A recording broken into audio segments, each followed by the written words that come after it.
لا حضرة النبي مصطفى رسول الله صلى الله عليه وسلم آل الكرام شؤونهم الفاتحة أعوذ بالله من الشيطان الرجيم بسم الله إياك نعبد وإياك نستعين اهدنا الصراط المستقيم صراط الذين غير المغضوب عليهم ولا الضالين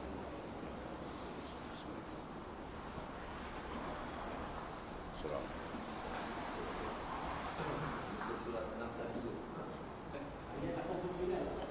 surah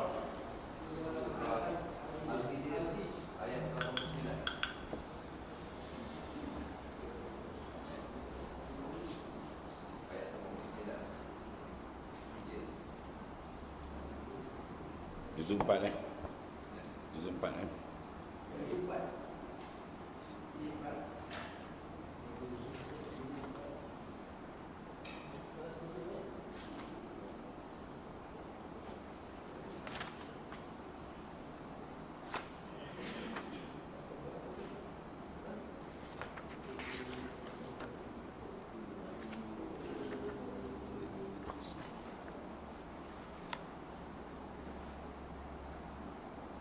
ayat berapa tadi? 89.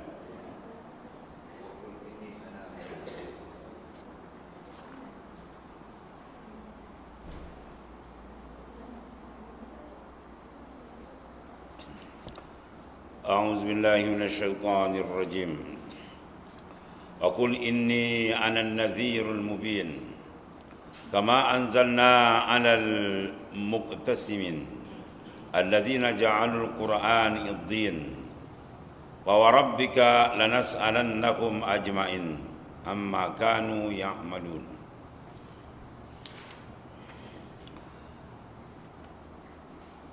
Dan katakanlah sesungguhnya aku adalah pemberi peringatan yang menjelaskan. Sebagaimana kami telah memberikan peringatan, kami telah menurunkan azab kepada orang-orang yang membagi-bagikan kitab Allah Ta'ala. Ini orang-orang yang telah menjadikan Al-Quran itu terbagi-bagi. Maka demi Tuhanmu, kami pasti akan menanyai mereka semuanya tentang apa yang telah mereka kerjakan dahulu.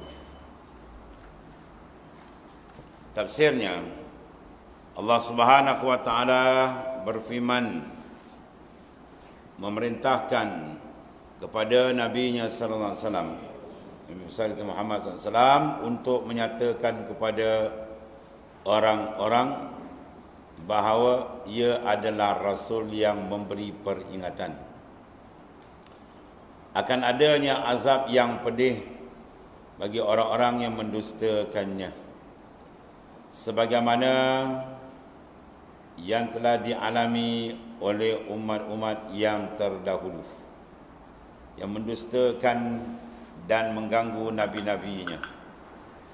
Azab yang diperingatkan itu adalah seperti apa yang telah diturunkannya oleh Allah Ta'ala kepada orang-orang yang membagi-bagikan kitab Allah Ta'ala, sehingga mereka beriman kepada sebagian dan kufur kepada sebagian yang lain. Itu makna membagikan.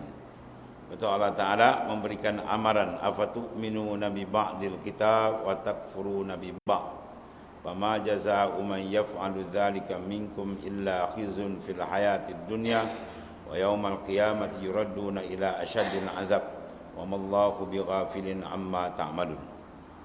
Afatu'minuna bi ba'dil kitab, adakah kamu nak beriman dengan setengah kitab? Wa takfuruna bi ba'd, dan kamu nak kafir dengan setengah kitab. Fama jazaa'u man yaf'alu dzalika minkum, tidak adalah balasan orang yang bertindak sedemikian illa khizyun fil hayatid dunya, melainkan hina dia di dunia. Wa yaumal qiyamati yuradduna ila asyadil azab, dan di akhirat dikembalikan pada azab yang amat dahsyat. Wa mallahu bighafilin amma ta'malun, Allah tidak lalai dengan tindakan kerja buat kamu di dunia dahulu. Di mana ayat ini memberikan amaran kepada kita tak boleh ambil Islam ni sekerat-sekerat, tak boleh. Dia kena ambil secara sungguh, rangkai antara satu dengan lain. Ilmu fiqah diberangkai dengan ilmu akidah. Ilmu akidah diberangkai dengan ilmu kerohanian. Ilmu semua diberangkai-rangkai itu. Dia maknanya berpaut bertali. Kalau kad satu dia kosak, semua sekali kosak. Sebab itu tak sama macam matematik. 100 tolak 10 tinggal 90. Kalau dalam Islam tak ada 100 tolak 1 kosong. Ya, dia tolak satu ayat kosong semua sekali. Sebab itu tak boleh dia tolak. Dia kena terima beriman. Udkhulu fi silmi kafah. Masuklah kamu ke dalam Islam secara syumul, secara menyeluruh. Jadi mereka ni nak beriman kononnya dengan Ta'ala, tapi bila kerasulan Nabi tak nak terima. Dia tolak kenabian Rasulullah SAW. Begitulah dengan perkara-perkara yang bersangkut paut dengan yang lain. Dalam bab Islam dia terima bab ibadat saja. Bab lain dia tak nak terima. Pentadbiran dia tak nak terima. Bab keluarga dia tak nak terima. Dia kira bab semayang ni. Yang lain, lain pandai-pandai lah dia. Tak boleh. Tak dibenarkan.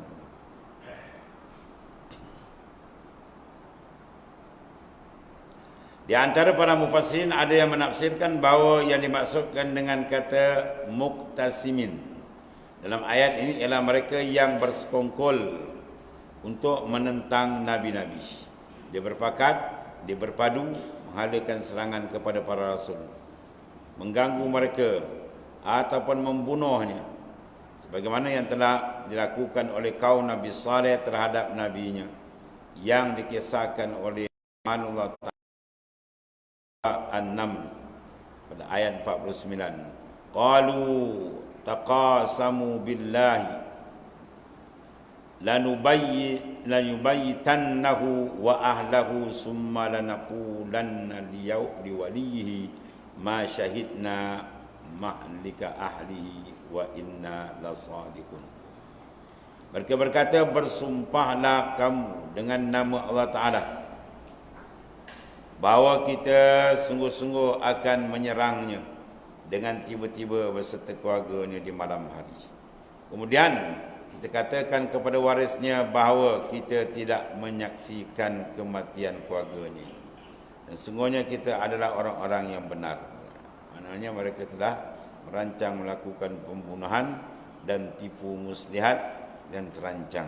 Jadi semua itu telah didedahkan oleh Al-Quranul Karim.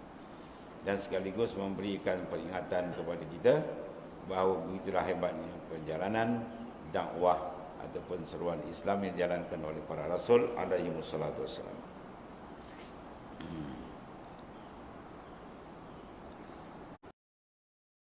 Allah berfirman dalam ayat ini, bersumpah dengan zatnya sendiri, demi Tuhanmu ya Muhammad, kami akan menanyai mereka semua tentang apa yang telah mereka lakukan.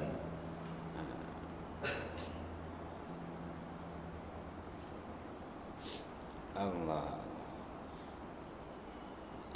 Mana ayat ini? Itulah ayat Fawarabbik, maka demi Tuhan kau Muhammad, lanas alannahum, sesungguhnya kami nas'alannahum, kami akan soal, akan tanya mereka itu ajma'in sekaliannya secara menyeluruh. Tidak ada terkecuali ammakan ya malun, apa yang mereka, apa kerja di atas dunia itu, itulah mereka bersekongkol, ya, menghalang, mengacau, menentang kerja-kerja Islam yang dilakukan oleh para rasul alaihi wassalatu wassalam.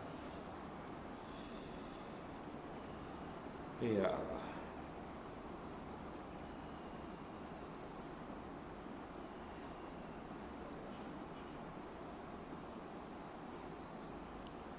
Dia akan ditanyakan apa? Tentang amal, tentang tindakan, kerja buat, amal ibadat mereka, tentang sikap mereka terhadap rasul-rasul Allah Subhanahu Wa Taala, tentang iman dan kepercayaan mereka, dan tentang segala tingkah laku serta cara hidup mereka di dunia.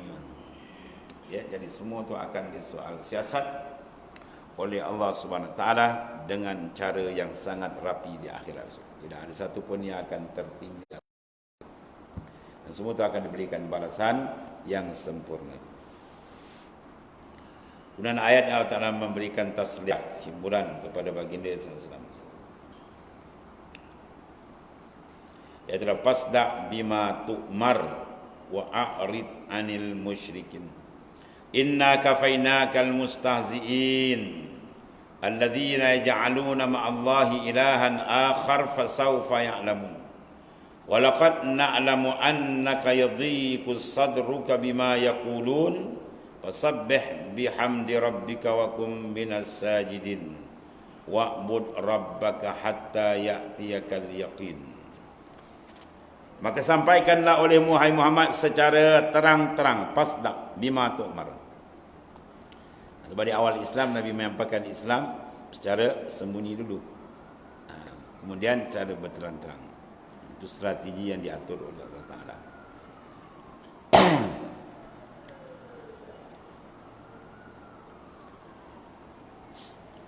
Maka sampaikanlah olehmu secara terang-terang segala apa yang diperintahkan kepadamu, dan berpalinglah daripada orang-orang musyrikin. Mana jangan hiraukan mereka. Mereka buat kerja mereka, kita buat kerja kita. Ya, itu kaedah dia.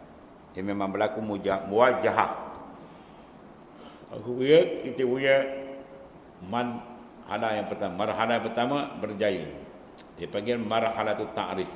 Memberikan penerangan semua. Orang dah dapat sambutan hebat. Nabi dah dapat sambutan hebat. Mereka dah gelisah. Kabin-kabin Korea dah gelisah. Ni kacau kalau biar ni. Mereka mula mengacau. Maka pergi pada marhalah kedua. Apa marhalah kedua? Marhalah tanfis, pelaksanaan. Bila dilaksanakan, lagi mereka tak ditahan. Akhirnya terpaksa ke depan. Jadi akhirnya besar kemuncak, peperangan berlaku. Dia tak akan rela dengan apa yang telah dilakukan oleh Rasul utusan Allah Ta'ala, sebab kedegilan mereka untuk menerima Islam itu sendiri. Sungguhnya kami memelihara kamu daripada kejahatan orang-orang yang memperolok-olokkan kamu. Ini jaminan daripada Allah SWT. Inna kafainaka. Semuanya kami menyukupi, menjaga, mengawal kamu daripada al-mustahzi'in, orang-orang yang mempermainkan agama Ta'ala. Yang ini orang-orang yang menganggap adalah Tuhan yang lain di samping Allah. Ini golongan yang memainkan agama sebenarnya. Alladzina yaj'aluna ma'allahi ilahan akhar. Dia mengatakan ada Tuhan akhar yang lain. Ini mencabar ketuhanan Allah Ta'ala. Tidak ada jenayah paling besar, dosa paling besar, kesalahan zalim paling besar ialah menyekutukan ketuhanan Allah yang lain, mana mencabar Tuhan.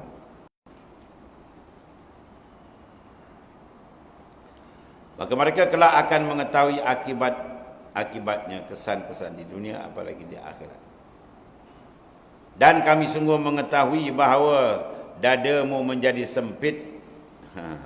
Allah Ta'ala mengetahui, laqad na'lamu annaka yadhiqu sadr, bahawa dada Nabi sempit. Apa tekanan kan? Macam kita lah tekanan sesak panggil kan.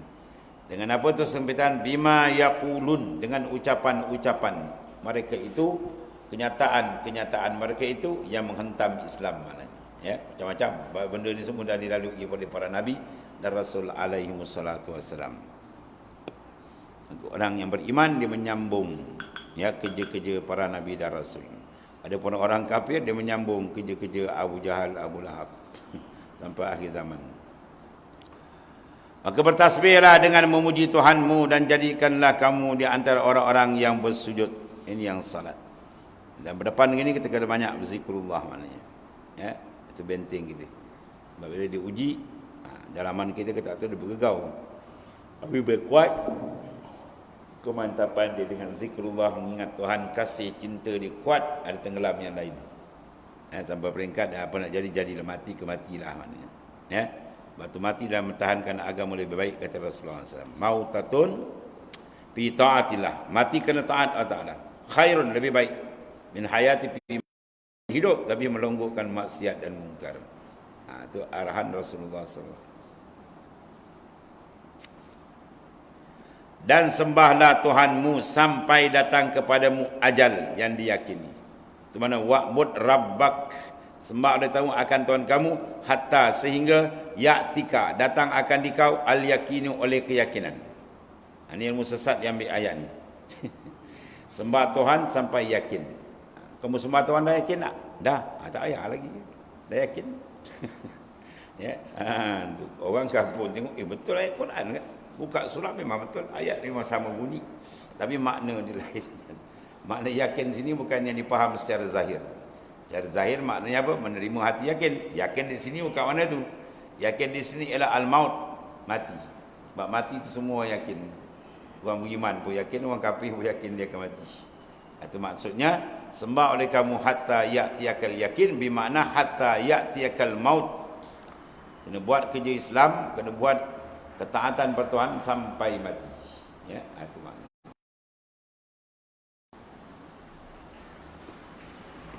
Sebab kerja Islam ni tak bermusim kan.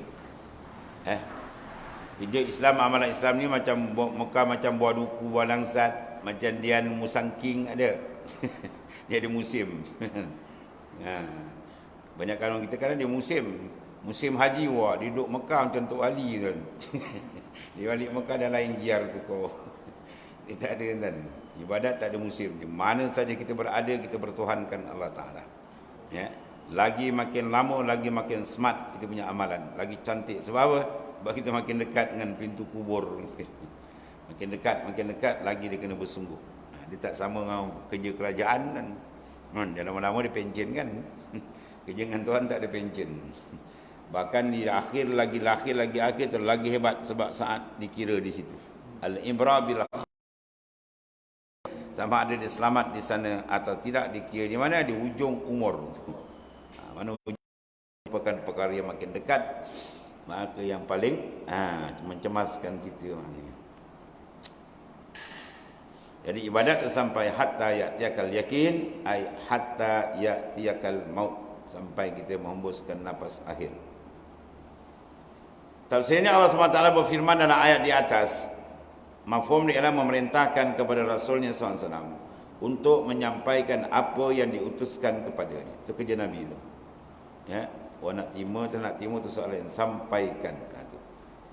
Dan mengumumkannya kepada umat manusia secara terang-terang. Ini sampai arahan. Dulu saya slow, sekarang terang, ikut arahan. Dan tidak menghiraukan golongan musyrikin yang selalu merintangi dakwahnya. Jangan ambil kira lagi dah, jalan terus je. Dan menyesatkan orang-orang dari perjalanan atau kerja perangai musyrikin. Kita sampai tadi. Kita kadang-kadang ni mana kadang-kadang kita tercuai. Kita tunggu Tuan Guru Haji Abdul Wahid almarhum. Dia ceramah di mana Pengkalan Badak. Dekat orang apa Bukit Katil, tempat beli lebah Cina dulu, lebah. Sekarang di lorong kan. Dalam tu ada surau. Depan surau tu ada kedai Cina. Jadi dia berhenti nak ceramah kan, dia masuk kedai Cina dulu. Dia masuk kedai Cina. Tahu ke, bila mau masuk Islam ala ong gitu.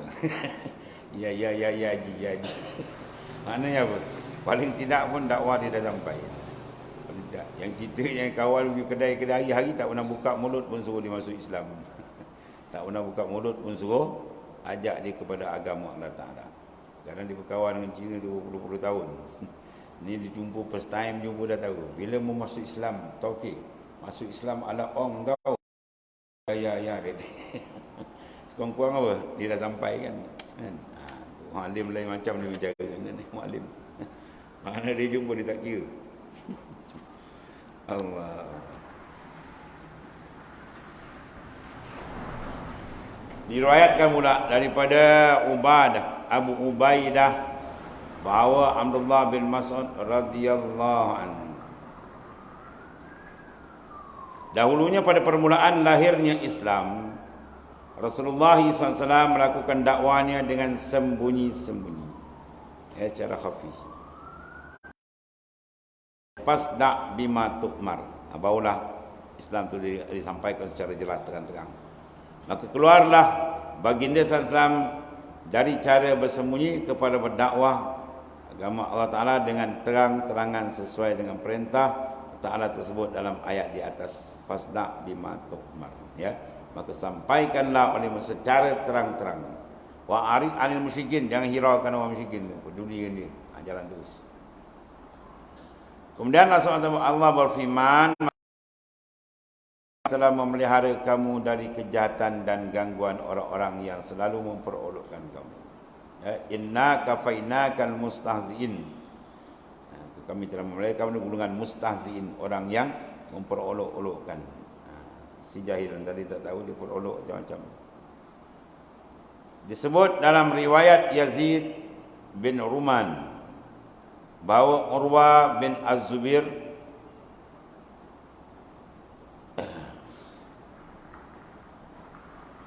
nama 5 orang pemuka Quraisy bersama. 5 orang pemuka Quraisy yang terkenal. Ni siapa ni? Tekong dia, yang memperolok-olokkan Rasulullah SAW. Iaitulah Al-Aswad bin Al-Muttalib, Abu Zam'ah dari suku Bani Asad,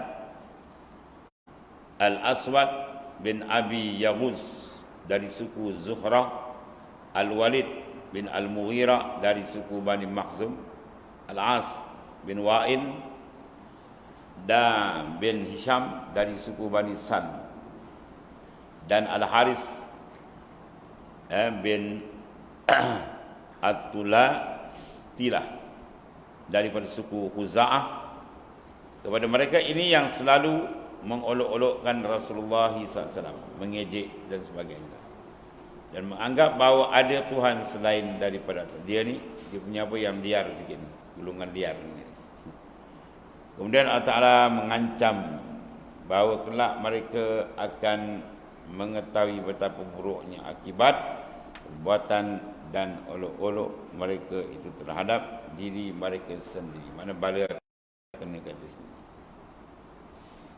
Dan Allah Ta'ala berfirman, maksud di sini, kami mengetahui wahai Muhammad SAW, dada kamu sesak.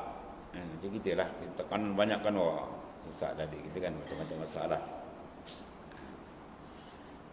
Kerana gangguan dan olok-olokkan mereka. Namun keadaan itu janganlah membuat engkau kurang bersemangat bertabligh, mana untuk menyampaikan risalahku. Ini kisah firman Allah Ta'ala, tunjuk Allah Ta'ala telah sampaikan kepada baginda sallallahu, kepada mereka dan kepada umat manusia secara seluruh amnya. Kemudian bertakwalah engkau kepada Allah yang akan melindungimu. Sebab itu siri perjuangan mesej Islam kita ni, kita banyak kena mengampingkan diri dengan Tuhan untuk membina kekuatan dalaman. Kita banyak menghampirkan diri dengan dia. Dan kita bergantung bahawa yang menghilangkan segala gangguan ialah Allah Subhanahu Wa Taala. Dan memelihara dan akan menolong sehingga engkau memperolehi kemenangan atau musuh-musuhmu semuanya, atas musuh semua. Maka bertasbihlah dengan memuji Tuhanmu, dan jadilah engkau daripada orang-orang yang melakukan rukuk dan sujud sembahyang, dan di dalam beribadah kepada Tuhan sampai datangnya ajalmu yang yakin dan tidak diragukan lagi pada suatu saat akan tiba menimpamu. Sementara ajal sampai itu betul-betul dengan Allah Subhanahu Wa Taala.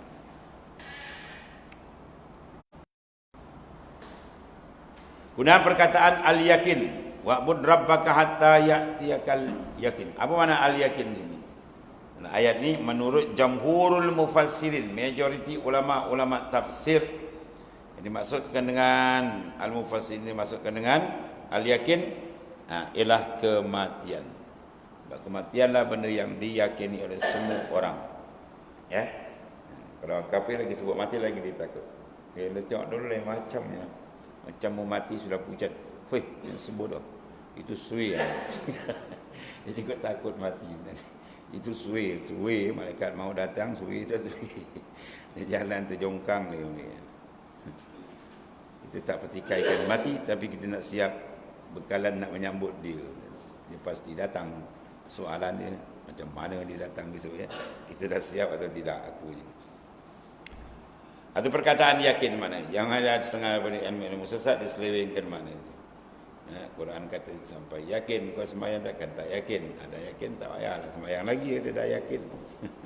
Dia tak tahu Rasulullah sembahyang hatta yatafattara qadama, sampai letak kebelah kaki Nabi SAW tumit.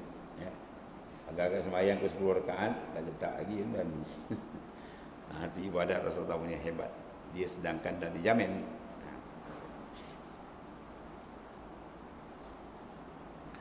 Qala Allah Ta'ala, Qalu alam nakum minal musallin wa lam nakun nut'imul miskin wa kunna nakhudu ma'al khaidin wa kunna nukadzibu biyaumiddin hatta atana al-yaqin.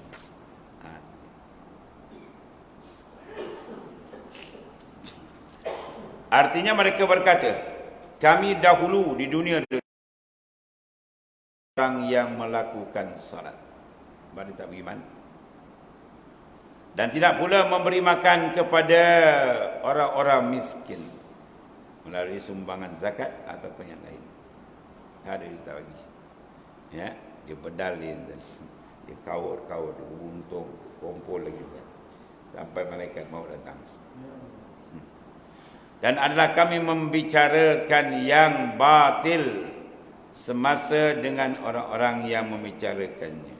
Ya, dia suka join tempat-tempat yang tak elok. Kunna nahudu ma'al khaidin. Kami bersama. Allah. Dia mendustakan hari pembalasan. Dah mati apa dia cerita lagi? Dia tak tahu dah mati. Lagi banyak cerita daripada kita hidup. Ya, dah mati so, lagi banyak cerita, lagi besar cerita. Nak hisap. Soal hisap lagi. Itu pun Masya Allah. Terbayang kita ni. Timbang amal lagi. Melalui sirat lagi. Nah, boleh kaki jejak ke syurga tu, insya-Allah mudah-mudahan. Proses macam-macam dan lagi banyak. Nabi cari Nabi Adam 1000 tahun. Umur kita tak 1000 tahun. Cari Nabi Adam ni 1000 tahun tu kat padang mahsyar. Allah. Tiba-tiba Nabi Adam tak sanggup. Bayang cari lagi nak sampai ke Rasulullah SAW, masya-Allah. 5-6,000 tahun. Bayangkanlah. Kita duduk 100 tahun pun dah lama tak dunia. Dengan matai sejengkal macam-macam kita ni dahsyat. Sampailah kepada baginda salam, baginda sujud. Antara kata irfa ra'sak salta washfa syafa. Angkat kepala kamu ya Muhammad SAW. Dan aku berikan otoriti pada kamu. Beri syafaat kamu nak beri syafaat. Itu syafaat besar kali apa? Ialah kiraan amal. Sebab mereka tak tahan. Orang kafir kata ya Allah masuk neraka lah, kan bila lagi nak kira amal. Dia tak tahu neraka lagi. Lagi hebat di sana, lagi dahsyat. Ketika itu Nabi pun sujud, mintalah faslul qada disegerakan. Lalu dia pun lakukan, maknanya kiraan amal. Allah. Jadi kalau berdiri depan apa? Nak bayar bil apa ke? Kaunter tak buka kita. Berit orang, berapa orang? 1000 orang. Oh. Lemah silap kita balik ya besok Itu tak tahan. Ini nak balik tak boleh balik. Keadaan matai sejengkal. Allah. Tak ada. Ya, dahsyat tak dahsyat, benda terlampau dahsyat ni sampai benda kita tak perasan. Itu dahsyat. Ya. Sebab bila Nabi ceritakan urat dan kadang tidak apa berpakaian. Ya, tidak ada alas kaki, tak ada. Sayyidina Aisyah spontan kata dia tak malu ke Rasulullah. Tidakkah mereka saling pandang memandang, kan? Laki perempuan bergasak masa itu tak berpakaian. Rasulullah menyatakan keadaan dahsyat dia tak sempat kamu nak tengok. Kita kalau rumah terbakar tiba-tiba orang telanjang minta macam, kita kata apa kerja ni? Masih sempat lagi. Ya, kita perasan lagi. Ini sampai tak perasan. Nak bayangkan macam ni punya suasana dahsyat sampai orang sebelah pun kita tak perasan. Masing-masing dah tumpukan apa keputusan dia besok. Selamat tidak, ya. Allah. Dahsyat ya, kegempaan hari kiamat esok. Tu boh yaumil mahsyar. Kira lagi titian sirat lagi. Ya Allah.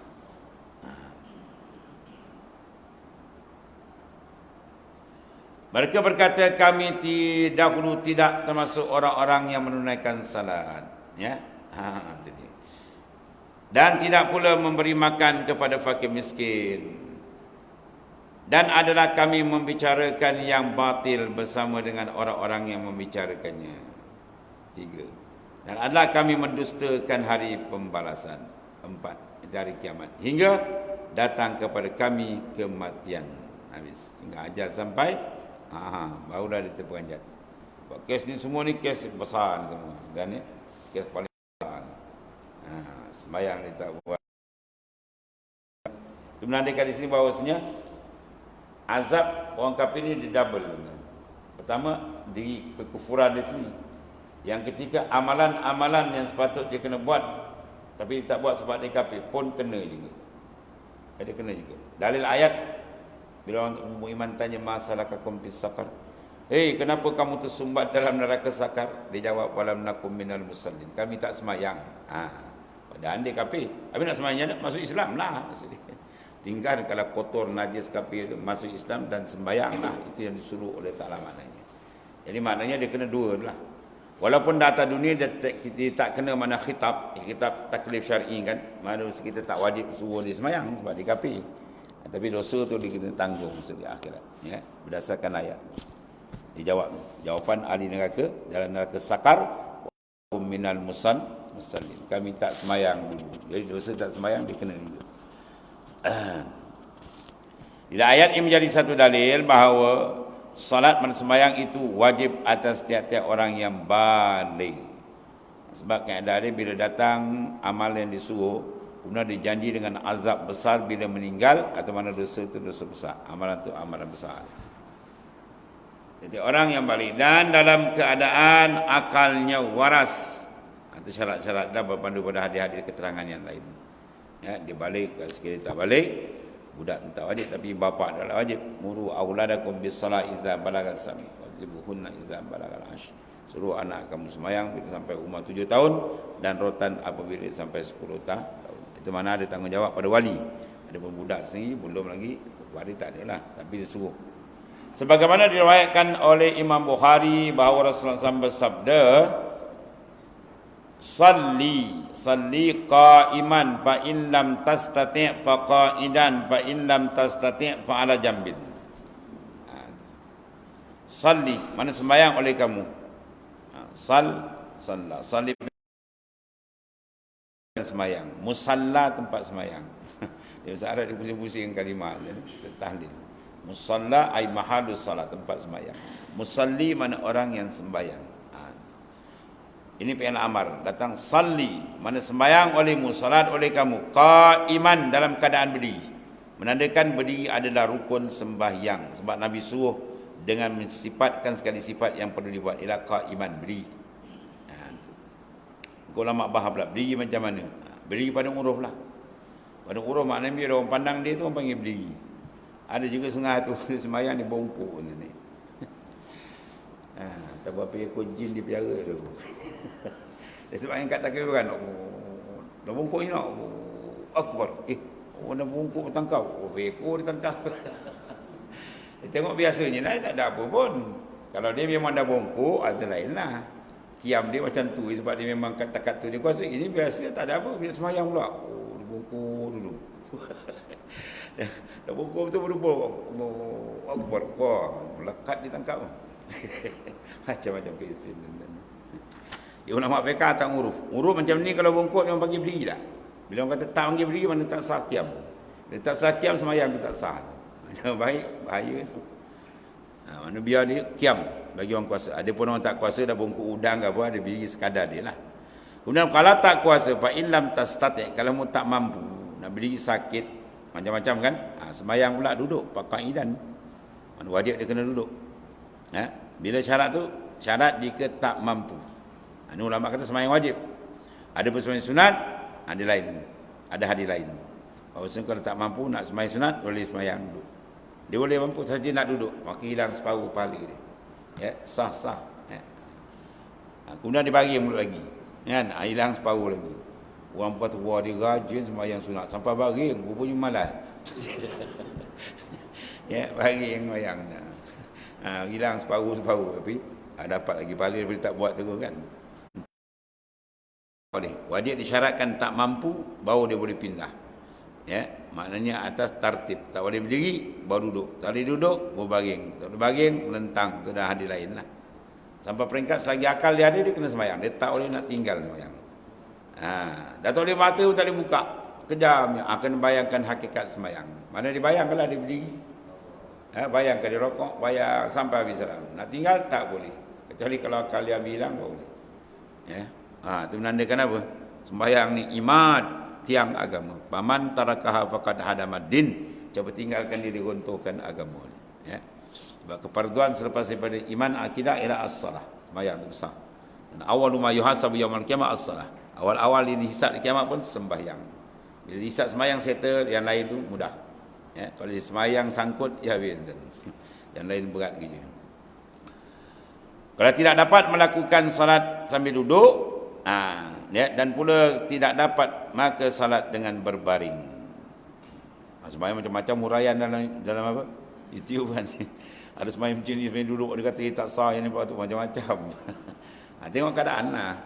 Satu rukun ke satu rukun kita tengok dulu. Kita tak boleh, kalau sikit nak sembahyang duduk, kan? Dia boleh berdiri, jangan dia duduk terus. Siap kursi, dia duduk sihat. Wah, macam kedai kopi lah. Berdirilah dulu. Bila beri rokok, boleh rokok dulu. Tidak boleh dulu. Sujud boleh, pergi sujud. Nak bangunkan boleh tak boleh. Duduklah ke bawah pula. Dia bila tiap rukun tu semampu dia boleh. Dah tak boleh pindah. Ni belum apa-awal dia duduk dulu. Yang dia awal-awal dah duduk dulu gitu. Wah, kacau. Dia angkat takbir Allahu akbar. Tu dia baca Fatihah. Ya. Bila rokok dia duduk, waktu dia rokok. Tu tak boleh. Dia boleh rokok kan? Tu dia rokok, boleh rokok. Yang tidak boleh buat, yang tidak. Bila nak turun tak boleh jam, baru dah. Dia gunakan makna kuasa keadaan semampu. Ni rokok dia boleh, yang tidak boleh tu dia duduk dulu. Wah, waktu tu isyaratnya. Betul. Sebab dia kan dia kata Pak Inlam tastatik, dah tak mampu, boleh pindah. Sekarang dia mampu rokok nak mampu, buat dulu. Yang tidak mampu, tidak dulu. Dia boleh turun sujud tak? Boleh, turun sujud dulu. Semua boleh. Nak bangkit tak boleh kan? Nak bangkit tukar, main duduk itu pula. Kan? Allah. Kecuali kalau dia nak turun tak boleh, kaki dia harus besi kan? Barulah dia buat. Maknanya yang bawah punya tengah cara duduk ganti. Sebab dia tak boleh nak turun ke bawah. Ni awal-awal dia duduk. Letih kan dia penat. Macam-macam. Itu di antara apa? Penegasan sembahyang ialah ibadat yang amat besar. Kemudian tafsir surah Al-Hajj berakhir sampai di sini dan disusul oleh tafsir surah An-Nahl, ya, suratul Nahl, lebah, serangga kecil, yang termasuk golongan surah Makkiyah, terdiri pada 128 ayat. Wallahu a'lam.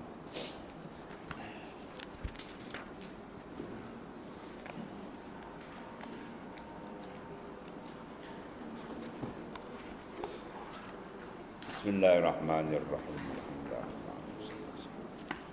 Sayyidina Maulana Muhammadin ala alihi wa sahbihi wa inna khaira kullahu bi 'inda